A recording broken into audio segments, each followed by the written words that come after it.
नमस्कार, बहुत स्वागत है आपका। आप देख रहे हैं किस्मत कनेक्शन और मैं हूं आपके साथ शैलेंद्र पांडे। आज बात करने वाले हैं एक ऐसे उपवास की, एक ऐसे व्रत की जिसको बहुत ज़्यादा इम्पोर्टेंट समझते हैं और ज्येष्ठ के महीने में इस व्रत की विशेष महिमा हमारे शास्त्रों ने बताई है। बात करने वाले हैं निर्जला एकादशी की। तपती दिनों में, तपती दोपहरिया में अगर जल का संकल्प लिया जाए कि जल का सेवन नहीं करेंगे और तब भगवान का स्मरण किया जाए तो उससे कितनी ज़्यादा पवित्रता पैदा होगी, कितनी जल्दी मुश्किलें दूर होंगी, ये आप कल्पना भी नहीं कर सकते। निर्जला एकादशी का विधान क्या है, इस दिन पूजा करने की महिमा क्या है और पूजा के तरीके क्या हैं, इस पर बात करेंगे। लेकिन सबसे पहले बात होगी गुड लक की। अगर आप टूटी हुई कुर्सी पर बैठते हैं रेगुलरली, कभी से बैठ गए कोई बात नहीं, लेकिन टूटी हुई कुर्सी का नियमित प्रयोग करने से पद प्रतिष्ठा नष्ट हो जाती है और टूटे हुए मेज का प्रयोग करने से निर्णय क्षमता गलत हो जाती है। तो टूटी हुई कुर्सी का प्रयोग ना करें, वरना पद प्रतिष्ठा खराब होगी और अगर मेज टूटा हुआ होगा तो आपकी निर्णय क्षमता गलत हो जाएगी। इसलिए कुर्सी और मेज जहां तक हो सके सही रखने की कोशिश करनी चाहिए। हम बात निर्जला एकादशी की कर रहे हैं तो ये जानते हैं कि आखिर निर्जला एकादशी है क्या और क्या है इसकी महिमा। देखिए, ज्येष्ठ शुक्ल पक्ष की एकादशी को निर्जला एकादशी कहते हैं। वैसे तो शुक्ल पक्ष की एक एकादशी होती है, कृष्ण पक्ष की एक होती है, तो जो ज्येष्ठ मास के शुक्ल पक्ष की एकादशी है उसको निर्जला एकादशी कहते हैं। भीम, जो महाभारत काल के भीम थे, पांडवों के जो भाई थे, वो भीम जो थे वो अमूमन भोजन को रोक नहीं पाते थे, बिना भोजन के रह नहीं पाते थे। तो उन्होंने एकमात्र एक ही उपवास रखते थे या एक ही उपवास रखा था निर्जला एकादशी का, और उस दिन वो मारे भूख के मूर्छित हो गए, बेहोश हो गए। इसीलिए इसको भीमसेनी एकादशी भी कहा जाता है। कहा जाता है कि भीम से इसका संबंध है, इसीलिए एकादशी भीमसेनी एकादशी है। निर्जला एकादशी के दिन अगर आप बिना जल के उपवास रखते हैं, निर्जल रहते हैं, तो साल की सारी एकादशियों का पुण्य फल प्राप्त होता है। बहुत बार ऐसा होता है कि साल भर की एकादशी हम नहीं रख पाते, सेहत के कारण हैं, अन्य कारण हैं, जो भी कारण है। तो समस्त एकादशी का पुण्य फल प्राप्त करने के लिए ज्येष्ठ शुक्ल की जो एकादशी है, जिसको निर्जला एकादशी कहते हैं, इसका व्रत रखना ही चाहिए और वो विशेष फायदेमंद होता है। निर्जल एकादशी का व्रत रखने से धर्म, अर्थ, काम और मोक्ष, धर्म, अर्थ, काम, मोक्ष चारों पुरुषार्थों की प्राप्ति होती है। यानी आप चारों ही दिशाओं से बेहतर हो पाते हैं, चारों ही कर्म आपके बेहतर रह पाते हैं। निर्जल एकादशी के दिन उपवास रखने से, व्रत का पालन करने से अच्छे स्वास्थ्य और सुखद जीवन की मनोकामना भी पूरी होती है। यानी निर्जल एकादशी न केवल धर्म, अर्थ, काम, मोक्ष का वरदान देगी, बल्कि निर्जल एकादशी अच्छे स्वास्थ्य का, अच्छे जीवन का वरदान देगी। इस बार निर्जल एकादशी की जो परंपरा है, जो इसका व्रत है, वो 16 जून को रखा जाएगा। तो बड़ा कीमती मौका है, बड़ा पवित्र मौका है, और अगर निर्जल एकादशी पर व्रत रखेंगे तो आपको लाभ अवश्य होगा। निर्जल एकादशी का व्रत रखने का विधान क्या है, इस पर बात करेंगे। लेकिन फिलहाल मेष, वृष और मिथुन राशि का हाल।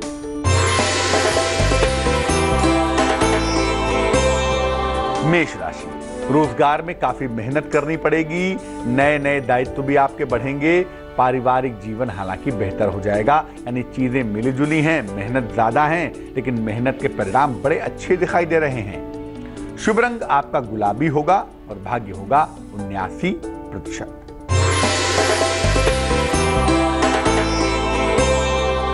वृष राशि, धन लाभ की स्थितियां बनी हुई हैं। कोई रुका हुआ काम अगर है तो वो पूरा होगा। सेहत का ध्यान जरूर रखें, सेहत के मामले में लापरवाही ना करें। शुभ रंग धानी है और भाग्य है 67%।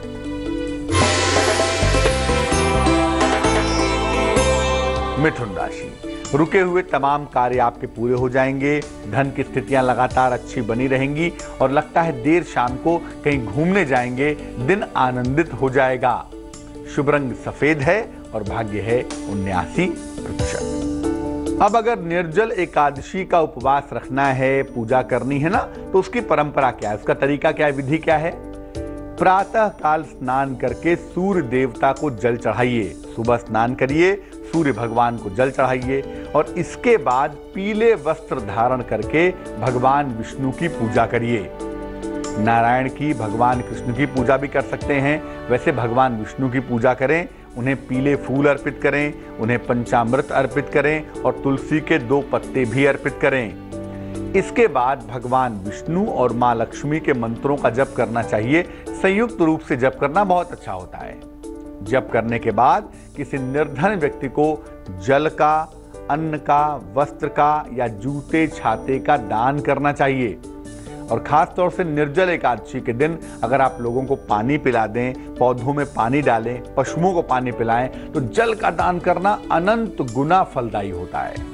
वैसे तो निर्जल एकादशी के दिन निर्जल उपवास ही रखा जाता है, लेकिन अगर आप पूरी तौर से स्वस्थ नहीं हैं तो निर्जल उपवास न रखें। ऐसी दशा में लिक्विड ग्रहण कर लें, दूध पी लें, जूस पी लें, पानी पी लें और नहीं तो फल के साथ आप उपवास रख सकते हैं। लेकिन हाँ, ये कंपलसरी है कि अगर आपको उपवास रखना है तो आप अन्न का सेवन ना करें, अनाज का सेवन ना करें तो ज़्यादा बेहतर होगा। निर्जल एकादशी के व्रत की सावधानियां क्या हैं, क्या करें क्या ना करें, ये भी आपको बताएंगे। लेकिन फिलहाल कर्क, सिंह और कन्या राशि का हाल।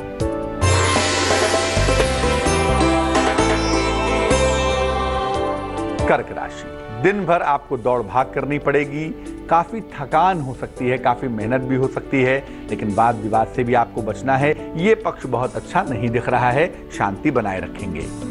शुभ रंग आपका सफेद होगा और भाग्य होगा 58%।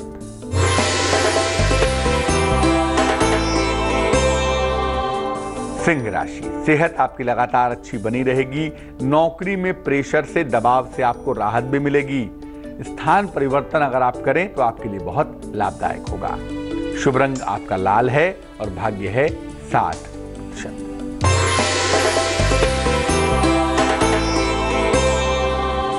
कन्या राशि, आज काफी मेहनत करनी पड़ेगी आपको, आज आराम से काम नहीं चलेगा। पुराना अगर कोई विवाद है, कोई झंझट है तो वो हल होता हुआ दिखाई देता है, लेकिन परिजनों की सेहत को लेके आपको बड़ी मेहनत करनी पड़ेगी। परिजनों का स्वास्थ्य बिगड़ सकता है, मेहनत बढ़ सकती है। शुभ रंग फिरोजी होगा और भाग्य होगा 77%। निर्जल एकादशी पर क्या करेंगे इस पर बात करेंगे, लेकिन फिलहाल देंगे आपके सवाल का जवाब। हमें सवाल लिखा है विकास कुमार ने, पटना से लिखते हैं ये। जन्म की तारीख है 23 दिसंबर 1990। जन्म का समय है सुबह 9:55। जन्म का स्थान है एक गांव में जो कि छपरा जिले में है, जिला इनका छपरा है। ये पूछ रहे हैं कि करियर में बड़े सारे उतार चढ़ाव आए, इंजीनियरिंग करने के लिए गए, वहां से हट गए, वो नहीं कर पाए। फिलहाल बीएससी कर रहे हैं केमिस्ट्री के साथ और सेशन लेट है, 2017-18 तक इनकी पढ़ाई पूरी होगी। क्या ये सिविल सर्विस के लिए या इंडियन फॉरेस्ट सर्विस के लिए तैयारी कर सकते हैं? करियर की स्थिति क्या होगी, जीवन कैसा रहेगा, इस बारे में जानना चाहते हैं। कुंडली में आपके जो चतुर्थ और पंचम भाव का मामला है ना, ये बहुत अच्छा नहीं है और ये भाव कमजोर हो जाने से शिक्षा की स्थिति, करियर की स्थिति बहुत बेहतर नहीं रहती है। वो एक मुश्किल जीवन में जरूर परेशान करती है। इसको बैलेंस करके फायदा हो सकता है क्योंकि शिक्षा की स्थिति बहुत मजबूत नहीं दिखाई देती। दूसरा ये है कि इस कुंडली के हिसाब से ज्योतिष ये कह रहा है कि भविष्य में इंडियन फॉरेस्ट सर्विस की तैयारी करनी चाहिए। आईएफएस में जाने की संभावना काफी प्रबल है या ऐसे ही किसी राजकीय सेवा में जाने के योग 2019-20 के आसपास दिखाई दे रहे हैं। तो 2019-20 में सफलता मिलती हुई दिखेगी, आप चिंता ना करें। लेकिन शिक्षा में बाधा ना आए, करियर अच्छा चल सके, मुश्किलें परेशान ना करें, इसके लिए 2 उपाय कर लें। एक पन्ना नाम का रत्न, 6-7 रत्ती का पन्ना चांदी की अंगूठी में सीधे हाथ की छोटी उंगली में बुधवार को प्रातः धारण करें। और दूसरा क्या करें, सुबह शाम दोनों समय सरस्वती चालीसा का पाठ करें, तो इससे आपकी मुश्किल कम हो जाएगी। अब ये जानते हैं कि निर्जला एकादशी पर हमें क्या करना चाहिए। देखिए, निर्जला एकादशी के दिन केवल जल और फल ग्रहण करके उपवास रखना चाहिए, वो आपके लिए बहुत अच्छा होगा। कोशिश करें तो निर्जल उपवास रखें और अगर निर्जल ना रख पाएं, पूरी तौर से स्वस्थ ना हो, तो जल और फल ग्रहण करके उपवास रखें। अन्न का सेवन बिल्कुल ना करें। सुबह और शाम दोनों समय या तो अपने गुरु की उपासना करें या भगवान विष्णु की उपासना करें, दोनों से ही आपको पर्याप्त लाभ होगा। रात में अगर जगा जाए, रात्रि में अगर जागरण किया जाए, जग करके भगवान विष्णु की या अपने गुरु की उपासना की जाए तो वो विशेष फलदायी होता है, विशेष शुभ होता है। और निर्जल एकादशी के दिन ज्यादा से ज्यादा समय मंत्र जप करने में और ध्यान करने में लगाना चाहिए। अधिक से अधिक समय जब आप मंत्र जप करने में लगाएंगे, पूजा उपासना में लगाएंगे, ध्यान में लगाएंगे तो आपके लिए बड़ा अच्छा होगा।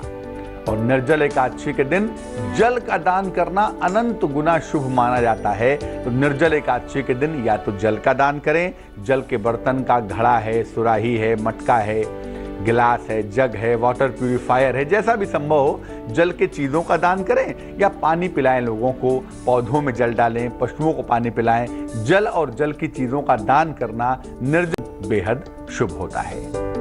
निर्जला एकादशी के दिन क्या नहीं करना चाहिए, बात इस पर करेंगे, लेकिन फिलहाल तुला, वृश्चिक और धनु राशि का राशिफल।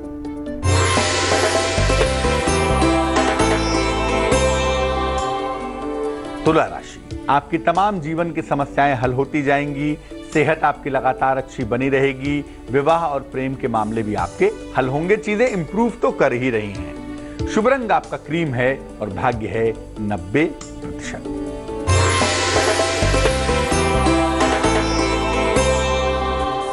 वृश्चिक राशि, कोई पुरानी समस्या दोबारा से आपके सामने आ सकती है।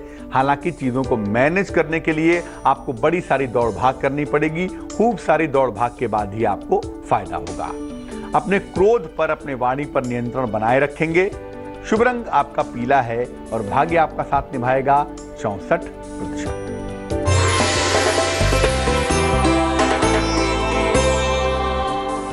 धनु राशि, धन का बड़ा लाभ होता हुआ दिखाई देता है। कहीं घूमने जा सकते हैं, ये संभावना भी बनती है, लेकिन आपको अपने प्रेम संबंधों का ध्यान रखना होगा। धन तो आ रहा है, लेकिन ऐसा न हो कि रिश्ते चले जाएं, रिश्ते टूट जाएं।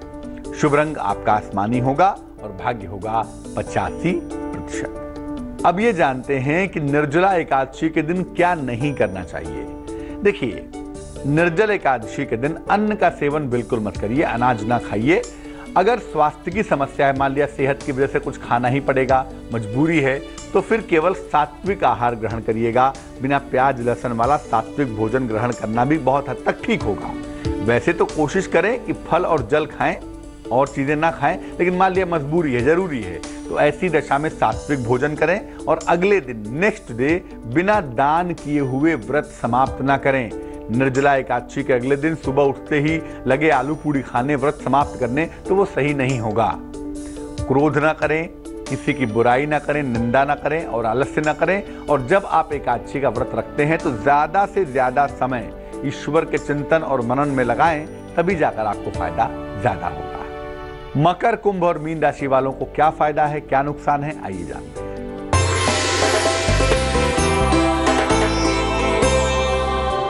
मकर राशि, आपके कार्यक्षेत्र में आपको सफलता मिलती हुई दिखाई देती है। नई नई जिम्मेदारियां भी आपको मिल रही हैं और साथ ही साथ पेट की समस्या भी परेशान कर रही है। सफलताएं तो हैं, लेकिन सेहत का ध्यान रखें और जिम्मेदारियों को उतना ही स्वीकार करें जितना कि आप निभा सकें। शुभ रंग आपका नीला है और भाग्य है 77%।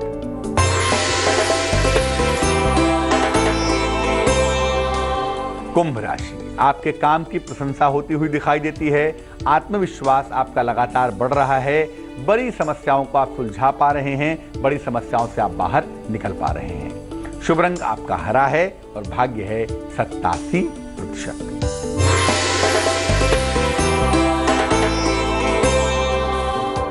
मीन राशि, स्वास्थ्य आपका कमजोर दिखाई देता है, चंद्रमा अच्छा नहीं दिखता और पारिवारिक संबंध भी कहीं ना कहीं बिगड़ रहे हैं, मुश्किलें बढ़ रही हैं। दिन को बेहतर बनाने के लिए अगर आप घर से सौंफ खाकर निकलें तो मुश्किलों को कम कर पाएंगे। शुभ रंग नारंगी होगा और मेहनत बहुत करनी होगी, भाग्य होगा 55%। तो निर्जल एकादशी का व्रत तो आपने रख लिया, इसका समापन कैसे करेंगे, उसका तरीका क्या होगा। निर्जला एकादशी के अगले दिन प्रातःकाल स्नान करके सूर्य को जल अर्पित करेंगे। इसके बाद निर्धनों को अन्न का दान करेंगे, वस्त्र का दान करेंगे और जल यानी कि पानी का दान करेंगे। और फिर नींबू और पानी पी के व्रत समाप्त करेंगे, क्योंकि एकदम से कुछ खा के व्रत समाप्त ना करें। पहले नींबू पानी पिएंगे, उसके बाद व्रत समाप्त करेंगे और जब भोजन करना होगा तो एकादशी के अगले दिन पहली वेला में माने सुबह के समय हल्का भोजन करेंगे, एकदम से गरिष्ठ भोजन ग्रहण नहीं करेंगे।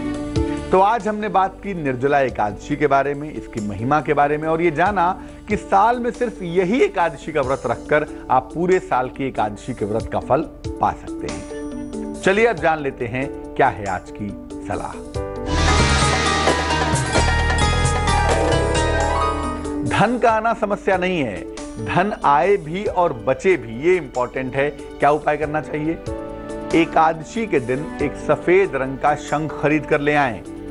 इसमें गंगा जल भर लें और गंगा जल भरने के बाद भगवान विष्णु के चरणों में उसको डालें। इसके बाद उस शंख को 3 बार बजा लें और बजाने के बाद शंख को धोकर अपने पूजा के स्थान पर रख दें। घर में धन आता रहेगा, बचत होती रहेगी। आप चाहें तो इस शंख को बजाते भी रहें, कोई हर्ज नहीं है, लेकिन एकादशी के दिन ये प्रयोग करने के बाद अगर शंख को रखेंगे लगातार तो धन भी आएगा और धन की बचत करना भी आसान होगा।